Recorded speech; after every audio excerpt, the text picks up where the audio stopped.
friends, and thank you for joining me on the Finding Elevation podcast. I'm your host, Lisa Thompson.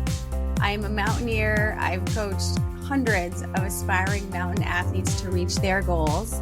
I also am the author of the book, Finding Elevation, Fear and Courage on the World's Most Dangerous Mountain. And I am super passionate about learning and growing through adventurous pursuits. That's why this podcast is dedicated to encouraging, uplifting, inspiring, and educating people like yourself who aspire to elevate their lives through the outdoors. So let's get into it. Hi, everyone. Welcome back to the Finding Elevation podcast. This is Lisa, and today's episode is a fun one because it's a follow-up to one of our most popular shows, which was last season's Know Before You Go Everest.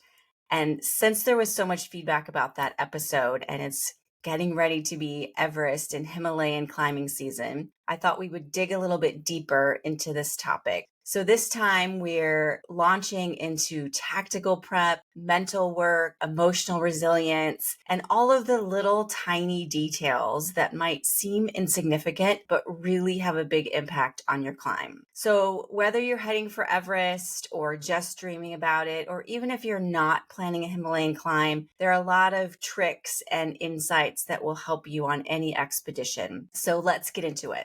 We want to start with gear and tactical preparation because if you don't have these systems dialed, Everest is going to be far more challenging for you than it needs to be. And of course, if you've been on expeditions before, you probably are very familiar with doing a gear check and getting all of that dialed way before you start to pack your bags and head to the airport. I like to start this process actually at the end of a climb that I've just completed. As I'm climbing, I will make note of anything that's maybe getting worn out or not working really well, or that might need a repair or a replacement. And then when I get back, or even during that expedition using notes on my phone, I will make note of those things that I need to work on relative to my gear when I get back home. So for example, I was just climbing Orizaba in Mexico and I took with me -20 sleeping bag, which is quite a few years old. It's still in really good shape, but it just seemed like it wasn't quite as warm as it used to be. And so I made a note. And when I got home, I reached out to the manufacturer, Feathered Friends here in Seattle, and asked them about adding a little more down to the sleeping bag to increase its warmth. So that's an example of just taking note of everything that you want to do differently or fix or replace while you're on an expedition so that when you get ready for the next one, it's much easier and you already have this list of things to work on. So that's my first tip. I also want to talk about, relative to gear, about just maintaining important things like crampons. So if you're heading to Everest, if you're heading to Denali, check your crampons months before you go to make sure that they're not getting dull. Even if you have steel points, they can dull over time by walking on rocks. And so sharpening them manually, not with a grinder or a tool, but manually sharpening them is really important. And we'll link in the show notes a video from YouTube about how to do that. I also like to, months in advance of an expedition, check for anything that needs to be waterproofed, like gloves, especially important, a backpack, anything like that that might be at risk of getting wet or the waterproofing might have worn out. Check that. And those are little things that you can do way in advance of your expedition, and then they're just knocked off of your to-do list. If you are heading to the Himalaya and you're going to be using oxygen, I really encourage you to know what oxygen system you are using. So reach out to your guide company and find that out, and then do some research into that system and also know what your maximum and minimum flow rates will be. And at each of those flow rates, how long one bottle will last. So for example, if your flow rate is 4 liters per minute, you want to note about how long that bottle will last you. And you're probably not going to remember this stuff when you're at 26,000 feet and hypoxic. So I write those numbers usually on a glove, and then I take note of what time I start using a new bottle. so that I have this record of about when I think I'm going to be running out. If you're climbing with the support of Sherpa, they will be tracking and monitoring your oxygen system as well. But I think it's really important, especially when it comes to something as important as oxygen, to be very independent and to be able to manage that on your own, because it really is your lifeline.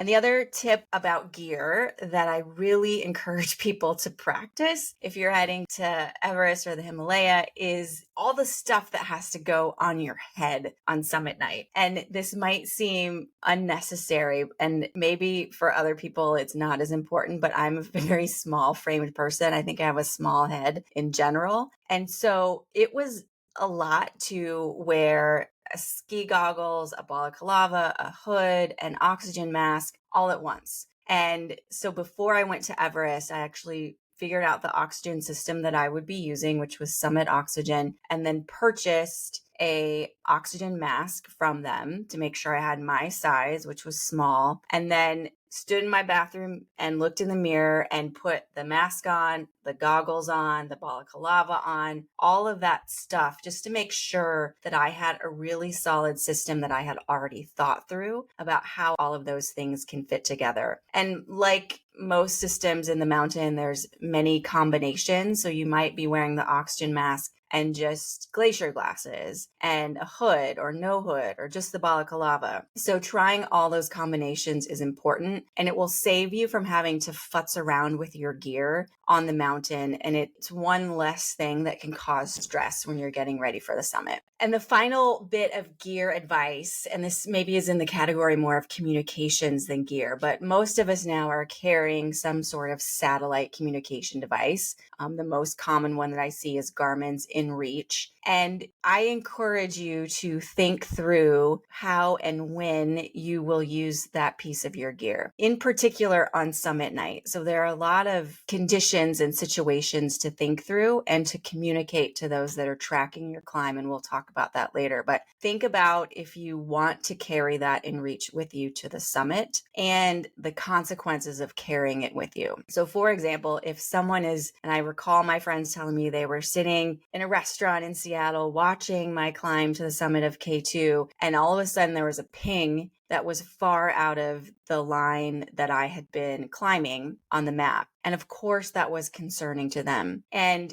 they didn't realize that this just meant it was just a glitch in the software or in the GPS signal or whatever. It had nothing to do with my whereabouts, but it was very concerning for them. So communicating to the people who are tracking your climb at home that this technology is not foolproof and that something that appears to be erratic on the track doesn't necessarily mean that something bad has happened. It's also important to think about the fact that that InReach could be dropped, and you don't want friends and family to think that means that you have fallen on the mountain. Battery could also die. I've never had one freeze, but I'm sure that's a possibility. So think through those different situations and circumstances and make sure that you've communicated those to the people who care about you and who are going to be keeping track of you and your climb. And moving next on to life at base camp, which I think is something that a lot of people don't really think about in depth and don't consider what it actually is like beyond the beautiful Instagram highlights. You will spend most of 2 months at base camp on Everest. And a lot of that time is spent waiting for the weather to improve, waiting for the route to be in good shape. And that can add up to many, many consecutive days of just hanging out at base camp. And so there are a couple components about that to think about. One is, of course, just the mental fatigue that can create. I recall on Denali, my team and I were at high camp, so at 17,400 feet, for I think it was 6 days before we actually summited. And that was a lot of waiting. In this case, we had to be in our personal tents. There was no comfortable base camp for us to wander around in. And it became very emotionally draining because every day we would listen to the weather forecast and it would be good in the morning and then it would fall apart in the evening. And it became just very draining, this emotional sort of roller coaster of waiting for the weather, which is something that we of course can't control. So the mental patience and fortitude required, I think, for a big expedition is something to think about, as is how will you spend your time and are you at risk of being bored? So a lot of people, we're used to just being on the go all the time, always having something pressing to be working on or thinking about or running to or from, and things really slow down at base camp. And while that can be a welcome change, for many people, things start to get boring. And so having a way to battle that boredom, having some activity that you can do, many people will socialize with their climbing team. There's often card games or board games or movies or something like that going on. That is certainly one way. If you're not someone that gets a lot of energy from hanging around with other people and you might need a break from that activity, think about what that might be. If that's watching movies on your own, in your own tent, or if it's reading or journaling. I must not have had enough time with coloring books when I was a little girl, because as an adult, I really enjoy coloring, but I don't make the time to do it in my day-to-day life. So that's one of my favorite things to do on an expedition. I will bring a small adult coloring book and some colored pencils, and that's how I sort of spend my time if I ever get bored or need a break from socializing. So the emotional toll of waiting is something that you really need to think through if you're headed out on a big expedition. There are also, while you're hanging out at base camp, a lot of physical stressors as well. And this is true, I would say, not just at base camp, but higher on the mountain as well. Things like weight loss, like sleep deprivation. So think about how you will manage those things. Sleep is a big one for a lot of people. And so having, if it's medication or it's a routine that you follow each night that you're at base camp, to maybe take a few minutes to get in a quiet state or meditate for a couple minutes, those things are really important to make sure that you're getting the most rest and the most recovery that you can, which is primarily what you're meant to do when you're at base camp, is to recover and get healthy. So along those lines, thinking about, do you need to download meditations onto your phone, need to download books or movies, or there are photos you really want to have handy? Make sure you've done all that downloading ahead of time and you have sort of a program and a plan and maybe some fun things to do. Maybe there's a Netflix episode that, you've been wanting to watch for 6 months and you just haven't had the time to do that because you've been training and prepping for Everest. Being at base camp is a great place to be able to catch up on things like that. Though I do recommend thinking about the subject matter of those movies and books. I am a big fan of, taking a break from climbing with whatever books or movies I'm watching at base camp and, finding something that's lighthearted and uplifting as opposed to a climbing documentary or something that might be a little more grim. The other thing that I encourage athletes to do relative to base camp is to really think of your personal base camp tent as your home for the next 2 months, because it will be, and to make that space as comfortable as you can within reason. Keep in mind that everything you bring to base camp has to be carried there by people or animals or sometimes helicopters. But I, for example, like to bring photos and little trinkets from friends and family that remind me that I have this whole network of people who are cheering me on and supporting me. I will also bring something that makes me just comfortable while I'm there. So I will often bring a pair of flannel pajamas to wear. And I also love to bring a small bottle of lavender pillow spray because it just makes things seem a little more homey and comfortable to me. So think about what those things would be like for you, again, within reason. But if there are some small things that really make you feel comfortable when you're in your base camp tent, I think that's important, because your time at base camp is all about recovering and being comfortable and ready for the challenges ahead of you. Everest is about so much more than summit day, and life at base camp really can be something that's taxing to people. Part of that also is communication, which we mentioned briefly already, but is it important to you to have a line of communication back home to your friends and family? Is that something that you want to be able to do? If so, you want to get that sorted out ahead of time. Or, as many people do, you might just want to totally disconnect and have this time to really be quiet and focused on the mountain. And of course, you can change your choice when you're on the mountain, but thinking those things through ahead of time, I think, is really beneficial. And I want to talk next about mental preparation and mental work on the mountain. So I have heard other people say, and I agree completely, that above a certain elevation, probably 23 or 5,000 feet, climbing becomes an entirely mental game. Your body is slowly deteriorating. Any strength that you built, at home has started to diminish, and the strength and the fortitude to continue climbing in those harsh, unwelcoming conditions is predominantly mental. And so having a very strong mental game is very important. And it's something that I really enjoy coaching climbers on. And I'll share some good tips with you here. I love visualizations. I think that they are a very powerful way of setting ourselves up for success. We've talked about it on other episodes, how you're actually creating new neural pathways when you really get into a visualization. And so hopefully you've done that at home as a part of your preparation. And I recommend continuing it on the mountain. So take even just 5 minutes a day to sit in your tent by yourself at base camp and think through the next obstacle that you will encounter, whether it's the Lhotse face, the ice fall, and really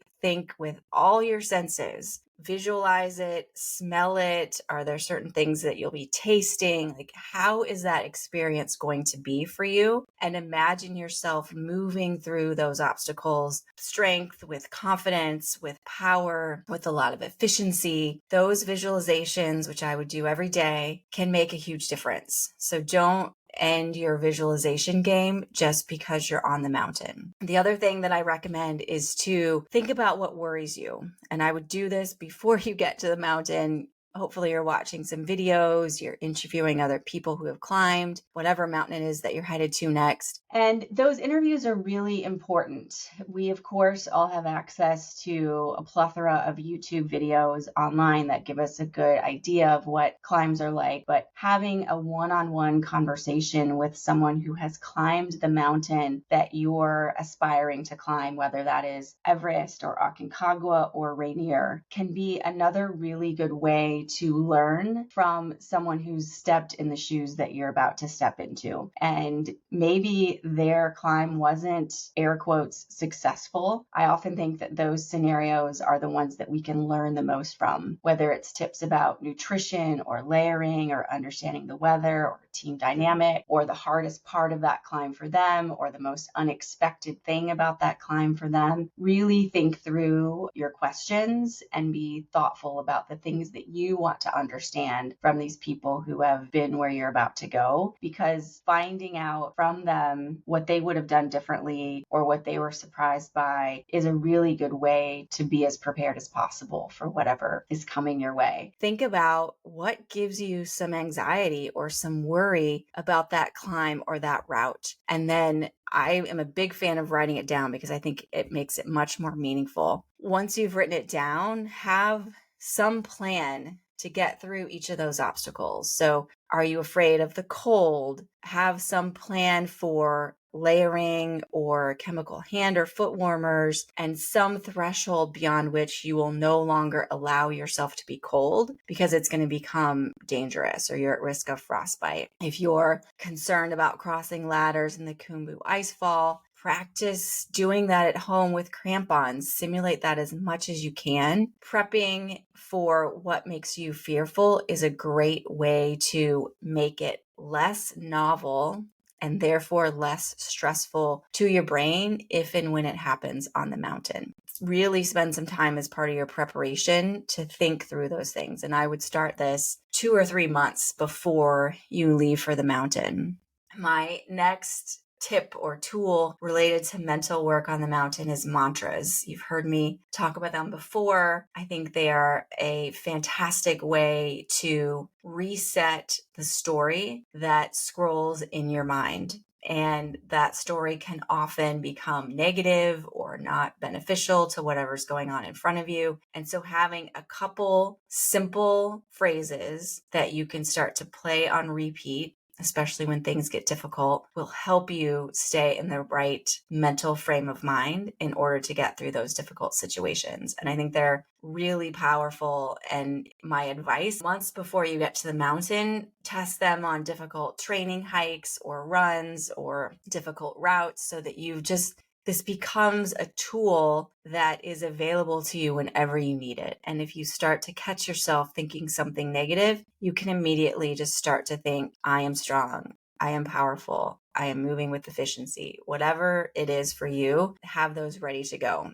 Last Everest season, I had the great pleasure of coaching Meredith, who was an Everest climber from Canada, and we worked specifically on this kind of mindset work. And one of the things that I had shared with her was to climb your own climb at your own pace. And it's always, as a coach, so rewarding to me to sort of say these things to an athlete and to hear how they translate into their climb. And so Meredith recently shared with me that she would repeat that when she felt like she was moving too slowly or she was getting apprehensive. And the other really cool mental tool that Meredith shared was that she would think of all of the people that she wanted to be proud of her at home. And when things got difficult, she would have a mental dialogue with them about what she would be saying to them, about what she would want them to be saying back to her, about how proud of her they were. And that became a very powerful tool for her on her way to the summit of Everest. So I'm a big fan of thinking about what really resonates with you and what derives for you some emotion, and using that as a part of your mantras or your visualization or whatever your mental tools are. Because the more connected it is to you emotionally, the more meaningful it is, the more power it's going to have in the moment when you really need it. Let's talk a little bit more about emotional preparation. I talked a little bit about the emotion of waiting at base camp and, the weather's good and then the weather's bad and that emotional roller coaster. I think that there are some tools that we can all use to help us out to get through those emotionally difficult parts of any climb. And this is something also that I think is pretty overlooked, but it really can have a big impact. So I will have athletes that I coach record voice memos or even videos from loved ones before they leave for a big expedition. You can record those right on your phone, save them, and then this becomes a really cool reminder and support system that you have in your back pocket whenever you need it. Whether that's, the night before you leave for your summit rotation, or when you're at high camp at the South Col waiting for your summit push to begin. Before I went to Everest, I had my friends do this, and some of them were, tearful, like really emotional and deep and very, very meaningful. And some of them were super lighthearted and goofy and silly. And having all of those available to me was just a huge hit of energy and motivation to know that I had all of these people who were cheering me on and supporting everything that I did. So I encourage you to have the same setup for yourself before any difficult climb, and to use those videos or those voice memos for a boost of energy and to remind you why you're there and why this is meaningful for you. They'll really be very powerful in difficult moments. I also have athletes that I work with write a letter to themselves. This, again, is a very powerful tool that you can have with you all the time and use it whenever you need it on the mountain. For most people, that will probably be before they begin their summit push. But this letter should be what you want to say to yourself about climbing Everest or Makalu or Ama de Blanc or whatever the expedition in the mountain is. What do you want to always be remindful of about this climb? It should be honest and powerful and really connect with whatever your why is, in order to give you just an extra boost and some extra motivation when you need it. And then finally, related to emotional preparation, I think it's very important for anyone going on an expedition where there is risk, which I think is every expedition, to spend some time with the people who love and care about you. When you are training for a big expedition, that process doesn't just affect you. It affects your kids, your coworkers, your spouse, everyone around you. And so having that conversation early is really important, and having it often, I think, is also important, just to check in from time to time, because you have been most likely very myopic over the past 6 or 9 or 12 months, and making sure that your loved ones have a chance to share their concerns is a really important step in ensuring that you have this comprehensive support from everyone that you care about and who cares about you. So I encourage athletes to have, sit down and have a talk and let people share their concerns and just really listen, because most of us don't know what it's like to be the one sitting at home waiting for someone while they're on an expedition, and making sure that you've heard the people that you care about, heard their perspectives, just sets you up in a really nice way to leave on that expedition with, no stone left unturned. You've covered every part of preparation that you possibly could. It's also important in these conversations to share your communication plan specific to that GPS communication device with the people who are going to be following you. So are you going to carry it on summit night? Are you going to be checking in daily, weekly, when you get to each camp? What can they expect to hear from you? And also make sure that they know that no news is not necessarily a bad thing. Batteries fail, systems go down, weather is an issue. So many things happen and are out of our control. So I think it's important that people know that what your plan is, but that it may change, and you will, of course, do your best to stick to the plan so that they have updates and know how things are going from your end. The final category of things to think about when prepping for a big expedition is just life and all of the logistics that go into you extracting yourself from your everyday life for 2 months.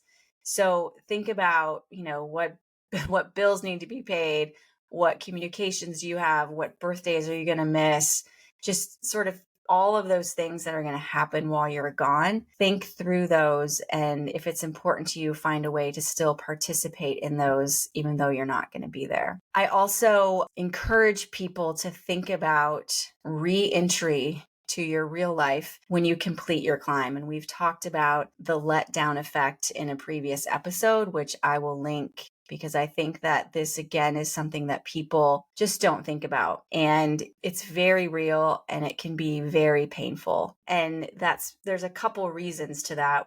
One is that you have just spent maybe a year, maybe more, thinking about this one goal. And now that goal has been achieved, or it hasn't, but it is no longer at the top of your list of things to think about and work on and devote energy to. And that can leave a really big gap in our lives. And so thinking about how you will reintegrate into your real life when you get home is a very important part of any expedition. In an ideal world, and I know this is very unlikely because you've already taken 2 months off to go climbing, but in an ideal world, I'd love everyone to have several days or a week to just sort of relax and get back into the normal responsibilities and decisions of everyday life. I get that could be impossible, but if you have the time, I was very fortunate to not be working when I summited Everest. And so I took the time to go to Thailand for a week and sit on the beach and do something completely different from climbing a mountain, and to just be really quiet, to not be around anyone who knew me, to not have any agenda or goals, but to take the time to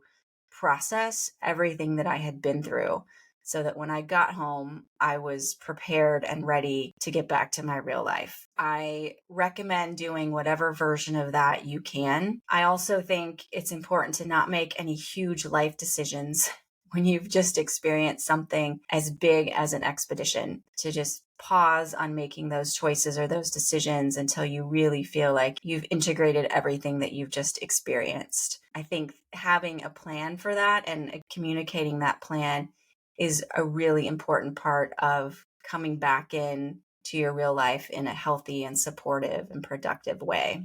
That, folks, is my deep dive into Everest. Some tips and tricks and ideas that will hopefully make your expedition, whether it's Everest or someplace else, go as smoothly as possible. And if you have other ideas, please share them. I think this is an important part of of supporting our whole community of climbers and mountain athletes. And I love hearing, just like Meredith's example, I love hearing what other people have done and what has helped them. And please share these ideas and tips as well with a climbing partner or someone that you know that's planning an expedition, and know that I'll be cheering you on every step of the way. So stay strong and keep finding elevation. I'll see you next time. Thank you for listening all the way to the end. If nothing else, you can say that you completed one thing today. All of the resources, products, and guest information that we shared can be found in the show notes, so be sure to check those out. You can also find out more about me and what I'm up to at lisaclimbs.com and at alpineathletics.net. And if you enjoyed this show, please subscribe and share it with a friend. Cheers!